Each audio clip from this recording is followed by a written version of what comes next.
Now, the next fantasy concerns the idea that every living being thinks it's human. And that means a plant, a worm, a virus, a bacterium, a fruit fly, a hippopotamus, a giraffe, a rabbit.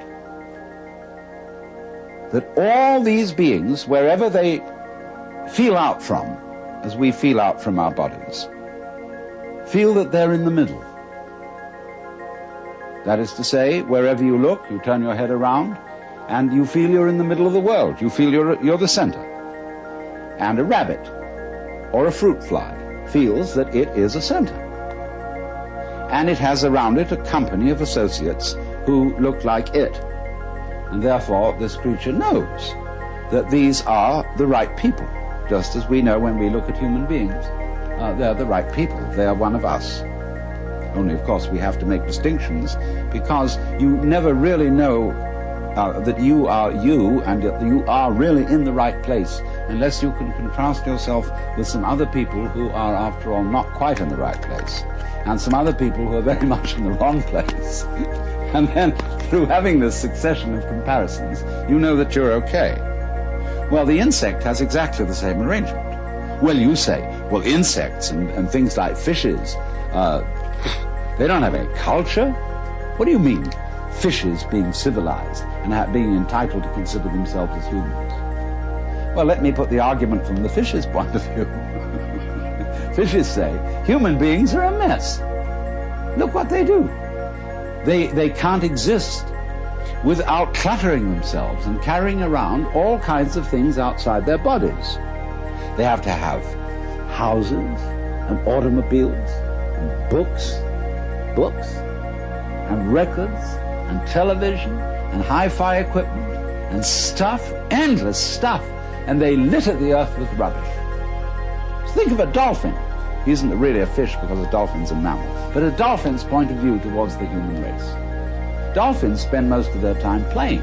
They don't work, because the grocery is right there in the ocean, whatever they need.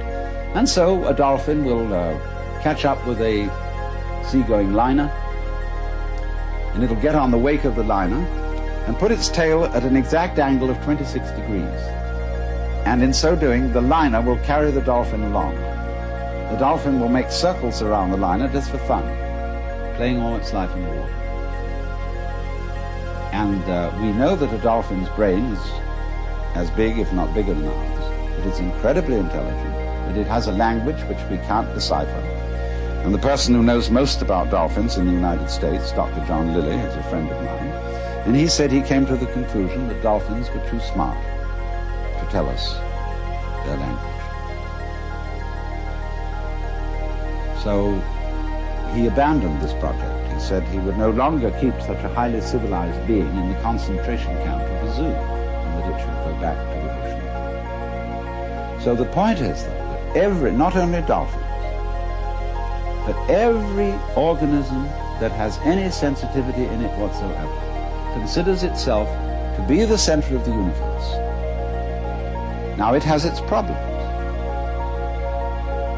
There's a Zen poem which says, "The morning glory which blooms for an hour differs not at heart from a giant pine that lives for 1,000 years."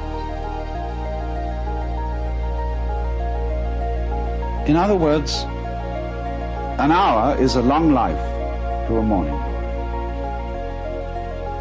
1,000 years is a long life to a pine. And our 80 years and 10, or as the insurance company's actuarial tables put it, somewhere between 65 and 70 years as an average human life, seems about the right length of life. I mean, there are people who want to go on and are in quest of immortality and have their bodies frozen in case there should develop in the future some technique by which they could be revived. But I really don't go for that idea, because nature has mercifully arranged the principle of forgettery as well as the principle of memory.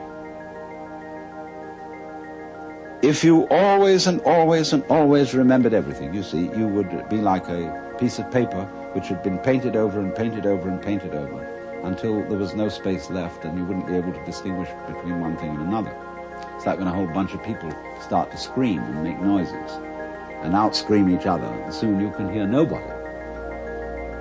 So in that way one's memories become screams, and nature mercifully arranges that the whole thing be erased, and you begin again. You see, it doesn't matter in what form you begin, whether you begin again as a human being, or as a fruit fly, butterfly, or a beetle, or a bird. It feels the same way that you feel now. So we're really all in the same place. We all have above us things much higher than ourselves. And we all have below us things that we feel are much lower than ourselves, just as there are things out there on the left and things out there on the right, and things in front and things behind. Because you're the middle. You're the middle everywhere, always.